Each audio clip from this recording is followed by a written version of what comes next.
هەموو ساڵێک لەگەڵ نزیکبوونەوەی جەژن و بۆنەکان دۆخی بازار گۆڕانکاری بەسەردادێت. ئەمەش بەهۆی بەرزبوونەوە و یاریکردن بە نرخی شتومەک و خواردەمەنی و پێداویستیەکان لەلایەن فرۆشیارەکان کە ئەمەش بۆتە جێگەی سەرنج و گلەیی لەلای هاوڵاتیان. لە ئێستادا بەهۆی خراپی گوزەران و بژێوی ژیانی هاوڵاتیانەوە گرانی نرخی شتومەک و پێداویستیەکانی جەژن هێندەی تر بووەتە بارگرانی بۆ هاوڵاتیان. هاوڵاتیان لە سەرگرانی نرخی شتومەک و کڕینی پێداویستیەکانیان بۆ جەژن و شێواوی دۆخی بازار و یاریکردن بە نرخەکان بەم جۆرە دەدوێن. وەڵای بڕۆی لای یەکێتر هەرزانە لای یەکێتر گرانە تشتەکان هەمووی هینی هەیە سعری هەیە ئاروەڵا تشت زەخیرە زۆر گرانە ئاروەڵا حکومەت ئەروەڵا بێ هەرزانی کات و غەرازەکان گوناحە خەڵک نیەتی و بەرە جەژنانە و ئەوە ڕاتبیانش نەداوەتە خەڵک و حکومەت نایپەرژێتە سەرخۆی حکومەت دەست و قاچ و حیزب دەست و قاچی کردووە چۆن برژێنێ بەسەر بازارە کۆنتترۆلی بازار بکە کۆنتترۆلی بازاری پێ ناکرێت حکومەت بە تەسەوری من حکومەت زۆر سستە لە بروی حیزب دەسەڵاتی گرتووە کۆمەڵێک کەس وەکو تیجارەت بەسرە میلەتەوەکەن و بازاڕیان قۆرەخ کردووە.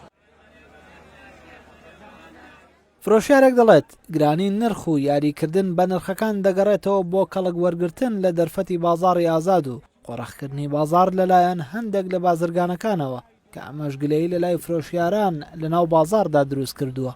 وڵای هۆکاری ئەم گرانبوونە هەموو جەژنێگەر وایە ئەوە نیە بڵێ جەژن و دوو جەژنامی کۆمەڵی بازرگانن بازارەکەیان قۆرەخ کردەوە بۆ خۆیان لە مەسلحەتی خۆیانە ژینا شتە ئێستا تۆ بیکڕیت و مانگی پێش ئێستا بیکرد ئێستا بیکردەوە یەک شت وایە بەس کۆمەڵی بازرگان دەستیان کرد بەس بازارەکەی و هەمووشی زەرەرەکەی بۆ خەڵکی فەقیرە کابرایەتە ئێرە لای ئەمەشتەکڕێ سێ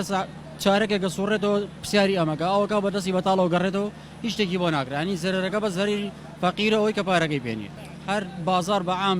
سەرنووسڕی پێوە دیارە جەژنی پێشتری شەروا بوو چونکە خەڵک پارەی پێنیە مەعاشینی هەمووی لەسەر گیرفانی خەڵک وەساوە.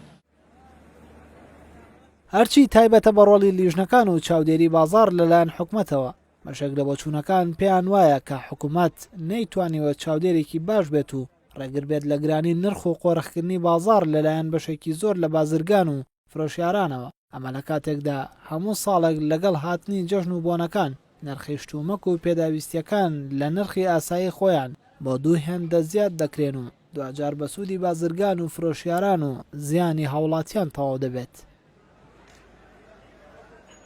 مەریوان جەبار، شارپرێس، سلێمانی.